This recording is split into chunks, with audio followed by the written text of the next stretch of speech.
Tanvi Arjun love स्टोरीचे 28 भाग यापूर्वीच upload केलेले आहेत. कृपया ते सर्व भाग वाचण्यासाठी आणि ही कथा पहिल्यापासून ऐकण्यासाठी आपल्या चॅनलला भेट द्यावी. आज अर्जुनने ठरवलं होतं की काहीही करून तन्वीला बेडरूममध्ये झोपण्यासाठी यायला भाग पाडायचं म्हणजे पाडायचं. आज इस्पार या उसपार होऊनच जाऊ दे. काही नाही घडलं आमच्या तरी चालेल, पण ती मात्र मला माझ्यासोबत माझ्या बेडवरच झोपलेली हवी. निदान तिला बघून जे समाधान वाटतं मला ते काही कमी नाही. आता त्याच्यातला हट्टी अर्जुन पुन्हा जागा व्हायला लागला होता. मी नाही आता एकटा झोपणार असं स्वतःशी हट्टीपणा करत म्हणाला. आणि अर्जुनने ती किचनमध्ये असताना तिच्या खोलीत जाऊन बेडवर पाणी ओतलं आणि गुपचूप डायनिंग टेबलवर येऊन बसला. जणू काही घडलंच नाही असं दाखवत तो बसला होता. तन्वीने त्याला आताही तिच्या हातनं भरवलं आणि तिचं आवरून ती झोपायला गेली आणि तो बेडरूममध्ये तिची काय रिॲक्शन असेल याची वाट पाहत अस्वस्थ होऊन बसला होता. तरीही तिच्या रूममध्ये काहीच हालचाल दिसेना त्याला. म्हणजे ती ओल्या बेडवरच झोपली की काय, की हॉलमध्ये झोपली असेल असं म्हणून तो हॉलमध्ये आला. तर ती हॉलमध्ये पण नव्हती आणि त्यानं बेडरूममध्ये डोकावलं तर ती चटई अंथरून जमिनीवर झोपली होती. खूपच हुशार आहे ही, किती जिद्दी आहे ना. आता हिला बेडरूममध्ये यायला काय झालं होतं? मी नाही करणार आता तिला काही, हात पण नाही लावणार. हवं तर बेडच्या मध्ये भिंतच बांधून घेतो आता, म्हणजे तिला खात्री पटेल की मी तिला काहीही करणार नाही. पण मध्ये भिंत बांधली तर ती मला कशी दिसणार? नको नको असं म्हणत त्यानं बेडवर भिंत बांधण्याचा प्लॅन कॅन्सल केला. नाहीतर मी माझे हातपायच बांधून झोपतो, म्हणजे तिला कसलाच टचसुद्धा होणार नाही. पण मी यातलं काहीही केलं तरी तिचा विश्वास बसणार आहे का माझ्यावर? नाहीच बसणार. आणि इतक्या सहजासहजी हार मानेल ती तन्वी तरी कसली? काय करू? हिला म्हणू का चल माझ्या रूममध्ये? पण नको, तिला माझ्यावरच डाऊट येईल की मीच मुद्दाम पाणी टाकलं आहे तिच्या लक्षात येईल. आणि कशी रिॲक्ट होईल काय माहीत. कदाचित घर सोडून जाईल सुद्धा. बिझनेसमध्ये होती तेव्हाही माझ्या तोंडचं पाणी पळालं होतं आणि आत्ता बायको म्हणून आली आहे तरीसुद्धा माझ्याच तोंडचं पाणी पळतं आहे. आणि अर्जुन नाराज होऊन पुन्हा झोपला. आणि अर्जुनला पहाटे पहाटे वॉशरूमला लागली होती आणि त्याला जाग आली.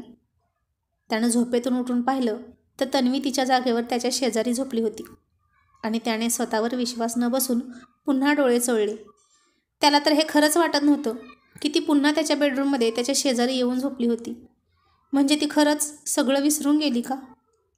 तिनं मला मनापासून माफ केलं असेल ना, म्हणूनच ती आली. पण कधी आली? रात्री मी झोपल्यावर आली असेल बहुतेक, मला सरप्राईज देण्यासाठी. आणि आता त्याला खूप आनंद झाला होता. रोज त्याला अशी तन्वीला शेजारी झोपलेली बघायची सवय होती ना. तिचं रोजचं मोहक सौंदर्य तो चोर नजरेनं पाहत असायचा. तिचं ते मनाला भुलवणारं दोन्ही हात उंचावून अंग मुरडणं पाहून अर्जुनच्या काळजात धस्स व्हायचं. आणि झोपेत तिच्या चेहऱ्यावर रुळणारे केस पाहिले की त्याला वाटायचं की अलगद फुंकर घालून ते बाजूला करावेत. आणि त्याचवेळी तिच्या नाजूक गुलाबी ओठांना किस करण्याचा मोह त्याला व्हायचा. आणि त्याने एकदा तसा ती झोपेत असताना तिचा किस घेतला पण होता, पण चोरून. तोही एकदाच. त्यानं काही मन भरतं का कुठं असं म्हणून आता त्याला पुन्हा तिचा किस घ्यायचा मोह झाला. आणि इतक्यात तन्वीनं कुस बदलली आणि ती उताणी झोपली. पुन्हा तिचे केस तिच्या चेहऱ्यावर आले होते आणि ती खूप गोड दिसत होती झोपल्यावर. त्याला ती नेहमी अशी झोपलेली पाहायला आवडायची, कारण जागेपणी ती नुसती भांडत असायची. पण आता ती त्याच्याशी भांडतही नव्हती. आणि त्यानं तिच्या चेहऱ्याकडे एकदा पाहिलं आणि तिचा किस घ्यायचा म्हणजे घ्यायचाच असं त्यानं ठरवलं. पण तिला हे कळलं आणि ती पुन्हा बेडरूम सोडून गेली तर, अशी भीती त्याच्या मनात होती. पण समोर इतका रसरशीत गोड गुलाबजाम असताना स्वतःवर कसा ताबा ठेवायचा हे त्याला माहीत नव्हतं, कारण मूळचा त्याचा स्वभाव उतावीळ आणि हट्टी. आता तो वॉशरूमला लागले आहे तेही विसरून गेला होता तिला पाहून. आणि तिला टचसुद्धा करणार नाही अशी भीष्म प्रतिज्ञा करणारा अर्जुन तिला पाहून पुन्हा घायाळ झाला आणि त्यानं तिचा किस घ्यायचं ठरवलं. काय होईल ते होईल. जर तिला कळलं तर सॉरी म्हणून रिकामं व्हायचं किंवा झोपेचं सोंग घ्यायचं असं त्यानं ठरवलं. आणि त्याने तिच्या त्या नाजूक गुलाबाच्या पाकळ्याप्रमाणे मुलायम ओठांवर अलगद त्याचे ओठ टेकवले आणि त्याला त्या ओठांचीच ओढ लागली. फुलपाखरू कसं फुलांमधला रस चोकायला जातं आणि त्याची गोडी वाटून ते आणखीनच रस चोखू लागतं, खूप आत आत जाऊन. तसं अर्जुनचं झालं होतं. त्याला तिच्या रसरशीत ओठांची इतकी गोडी लागली होती की आता तो तिच्या ओठांवरून ओठ बाजूला काढायला तयारच नव्हता. आणि तीही शांत गाढ झोपलेली होती. मग काय, अर्जुनने संधीचा फायदा घेत तिला आणखीन थोडा किस करायला सुरुवात केली. आणि त्याच्या त्या डीप किसने उत्तेजित होऊन तिनेही त्याला घट्ट मिठी मारली आणि त्याला अंगावर ओढून घेतलं. आता दोघेही बेभान होऊन एकमेकांना किस करू लागले. खूप खूप डीप किस करत होते दोघे. ती इतकी उत्तेजित झाली होती की आता खूप हायली आणि पॅशनेटली किस करत होती. आता अर्जुनचा श्वास गुदमरत होता आणि आता तो तिच्या तोंडातून तोंड बाजूला काढत होता. पण तन्वी त्याला तोंड बाजूला काढूच देत नव्हती. आणि आता खरंच त्याचा श्वास कोंडला होता. जीवत जायची पाळी आली होती त्याची. आणि तो मनात म्हणत होता, तन्वी सोड ना, बास अगं, जीव गुदमरतोय माझा. पण ती काहीच बोलत नव्हती. आणि एक वेळ त्याला असंच वाटलं की उगीच तिला डिवचलं. ही वाघीण एकदा पिसाळली की कुणाचंही ऐकत नाही. आणि आता अर्जुनला काहीच सुचत नव्हतं. त्याचा श्वास कोंडला होता आणि अचानक अलार्म वाजला आणि दोघेही भानावर आले. आणि अर्जुनने डोळे उघडले तर समोर तन्वी नव्हती. इतका वेळ त्याला वाटत होतं की त्याचं तोंड तन्वीच्या तोंडात आहे. पण त्याचं तोंड तन्वीऐवजी तन्वीच्या उशीत होतं. तिच्या उशीत तोंड खुपसून तो किस करत होता आणि त्याचा जीव गुदमरला होता. बिचारा अर्जुन रडकं तोंड करून पुन्हा तिची उशी छातीशी धरून घट्ट कवटाळून झोपला आणि पुन्हा म्हणाला, तू नाही तो तेरा तकिया ही सही. आणि मनात म्हणाला, नशीब अलार्म वाजला आणि वाचलो, नाहीतर वाघिणीची उशी पण डेंजर आहे, घेतला असता माझा जीव. आणि आज तो ऑफिसला जायला निघाला. त्यानं नेहमीप्रमाणे अंघोळ केली, कसे तरी कपडेही घातले. पण टाय त्याला बांधता येत नव्हती. त्यानं खूप प्रयत्न केला पण हात वळत नव्हता. आणि टायशिवाय अर्जुन ऑफिसमध्ये जाणं शक्य नव्हतं, कारण त्याला गबाळ्यासारखं राहणं आवडत नव्हतं. तो स्वतः अप टू डेट राहायचा आणि इतरांनीही तसंच राहावं असं त्याला वाटायचं. ऑफिस स्टाफमधील एकही जण कधी इन शर्ट न करता, टाय न घालता आला किंवा शूज न घालता आला तर तो खूप चिडायचा. मग आज तो असा विना टायचा कसा जाईल? आणि तो टाय हातात घेऊनच डायनिंग टेबलवर आला. तेही बरोबर 8:15 वाजता. आणि तन्वी किचनमध्ये होती. नेहमीप्रमाणेच मन लावून नाश्ता बनवत होती. आणि त्याला असं पूर्ण ऑफिससाठी रेडी झालेला पाहून आश्चर्यानं म्हणाली, काय, कुठं निघालास तू? कुठं म्हणजे? ऑफिसला, अर्जुन म्हणाला. दिसत नाही का तयार झालो आहे ते? मग ती आता हळू आवाजात म्हणाली, हो दिसतंय, पण अजून हातभरा झाला नाही पूर्णपणे. मग कशाला जातोस? आणि तसंही अतुल बघतोच की ऑफिस चांगल्या प्रकारे. तो जरी उत्तम प्रकारे ऑफिस हँडल करत असला तरी आता मी नाही ना असं बसून राहू शकत. मला गेलंच पाहिजे. खूप मीटिंग पेंडिंग राहिलेत. आणि तसंही हाताला लागलं आहे माझ्या, मेंदूला नाही. आणि तिथे मेंदू वापरून काम करावं लागतं.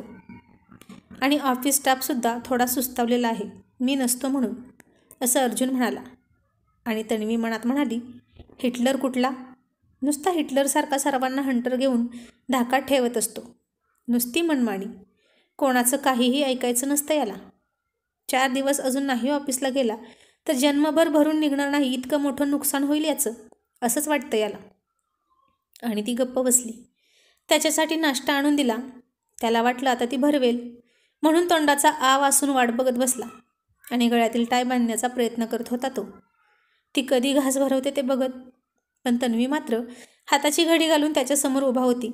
आणि त्याने तिच्याकडे पाहिलं तर ती त्याच्याकडे रोखून त्याची नाटकं पाहत होती. आणि तो म्हणाला, काय झालं, अशी का बघतेस? चाल ना, मला उशीर होतोय. उशीर होतोय ना? मग खा ना पटकन. आणि तसंही मेंदू फार चालतो ना तुझा, तसाच मग आता हातही चालव. तन्वीनं त्याला बरोबर त्याच्याच शब्दात पकडलं होतं. अगं पण मला नाही ना खाता येत. काल बघितलंस ना तू, किती दुखत होता माझा हात, अर्जुन म्हणाला.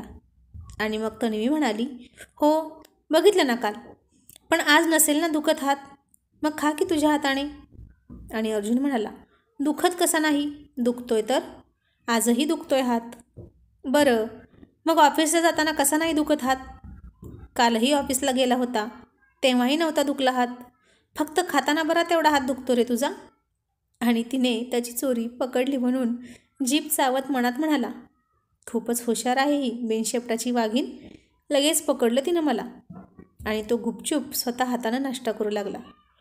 उगीच आज ऑफिसला निघालो, आता ती मला पुन्हा भरवणार नाही असं म्हणाला. पण ऑफिसला जाणं पण महत्त्वाचं आहे ना, असा तो विचार करत होता. त्याचा नाश्ता झाला.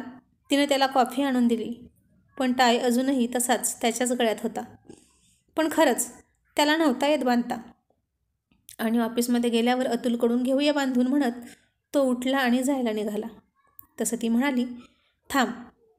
तो नवल वाटून थांबला आणि मागे वळला आणि म्हणाला, दुपारचं जेवण आणि औषधं पाठवून दे, घेईन मी आठवणीनं. कारण त्याला वाटलं तिलाही हेच म्हणायचं असेल. पण ती काहीही न बोलता त्याच्याजवळ आली आणि त्याला म्हणाली, इकडे बघ आणि सरळ उभा राहा. त्याला काहीही समजेना की ती अशी का म्हणत होती. तो तसाच उभा होता. मग तिनेच त्याच्या खांद्याला धरून सरळ उभा केला आणि तिने त्याचा टाय बांधायला सुरुवात केली. आणि तो गालात हसत, थोडा लाजत, एकदा तिच्याकडे बघायचा, एकदा टायकडे बघायचा. ती मात्र त्याचा टाय बांधण्यात मग्न होऊन गेली होती. आणि तिचा टाय बांधून झाला. ती त्याच्यापासून लांब झाली, तरीही तो जागचा हलला नाही. मग तीच म्हणाली, आता नाही का होतो ऑफिसला उशीर? आणि तो भानावर आला आणि हसत हसत तिला बाय म्हणाला. गाडीचा हॉर्न दिला तिच्यासाठी आणि ऑफिसला गेला. आणि सर्वात आधी ऑफिसमध्ये एंट्री त्यानेच केली. अजून 9 वाजले नव्हते. आज तो ऑफिसला येणार हे कोणाला माहीतच नव्हतं. म्हणून कोणी 9च्या आधी आलं तर कोणी 9 नंतर 5-10 मिनिटांनी आलं. आणि अर्जुनला पाहून घाबरत होते. आता आपलं काही खरं नाही असं वाटून जो तो एकमेकांना धीर देत होते. आणि अर्जुनने 10 वाजता सगळ्यांना मीटिंग रूममध्ये बोलवून घेतलं. सगळे भीतभीतच आत आले. खूप दिवसांनी त्यानं अशी मीटिंग ठेवली होती. नेहमी तो जेव्हा अशी कॉमन मीटिंग ठेवतो तेव्हा नक्कीच कुणाला तरी झापतो किंवा जे चुकले त्यांना सर्वांदेखत कडक शब्दात खरडपट्टी काढतो. आणि आज कोणावर संक्रांत कोसळणार होती कुणास ठाऊक. आणि तो आत आला. सगळे उठून उभा राहिले. तो बसला, पण अजूनही कोणीच बसलं नव्हतं. कारण त्याच्या परवानगीशिवाय बसलेलं त्याला आवडत नव्हतं. कितीतरी वेळा त्यानं त्याची परवानगी न घेता बसणाराला पुन्हा उठवलं होतं. आणि आताही तसंच होईल. तो चिडेल म्हणून कोणीच नाही बसलं. आणि मग तोच म्हणाला, तुम्ही सगळे अजून उभे का? बसा. आणि सगळे बसले. त्यानं सर्वांसाठी कॉफी आणायला सांगितली. तसे सगळे चाट पडले, अगदी अतुलही. आणि मनात म्हणाला, बकरे को हलाल करने से पहले उसको खिलाया पिलाया जाता है. म्हणूनच आज अर्जुन सर हे सगळं करत आहेत. कोणाला काहीच समजेना, पण कॉफी आली आणि सगळ्यांनी घेतली. सगळे फ्रेश आणि ताजेतवाने वाटत होते कॉफी पिऊन. आणि अर्जुन बोलायला लागला, कॉफी पिऊन छान वाटलं ना? आणि त्याचं हे वाक्य ऐकून अतुल म्हणाला, आता सरांचं बोलणं खाऊन सगळी कॉफी उलटी होऊन पडणार सगळ्यांची. इतकी गोड कॉफी पिली, आता यांचं कडू कडू बोलणं खा. पण अर्जुन म्हणाला, तुम्ही सगळे या आपल्या कंपनीसाठी खूप मेहनत करता, कष्ट करता. म्हणूनच मार्केटमध्ये आपली कंपनी नंबर 1 पोझिशनवर आहे. आणि त्याचाच आनंद साजरा करण्यासाठी मी सर्वांसाठी एक पार्टी अरेंज करत आहे. तुम्ही सर्वांनी आपापल्या फॅमिलीसोबत यायचं आहे. आणि हे ऐकून सर्वांनीच टाळ्या वाजवून त्याच्या निर्णयाचं स्वागत केलं. अतुलसाठी पण हे सरप्राईजच होतं. अर्जुन त्याला सगळं सांगायचा, पण हे पार्टीचं त्यालाही आत्ताच कळत होतं. अर्जुनने खरंच सगळ्यांना सरप्राईज दिलं होतं, अगदी अतुलला सुद्धा. आणि अतुल म्हणाला, या तिरसटाच्या डोक्यात नेमकं चाललंय तरी काय माहीत.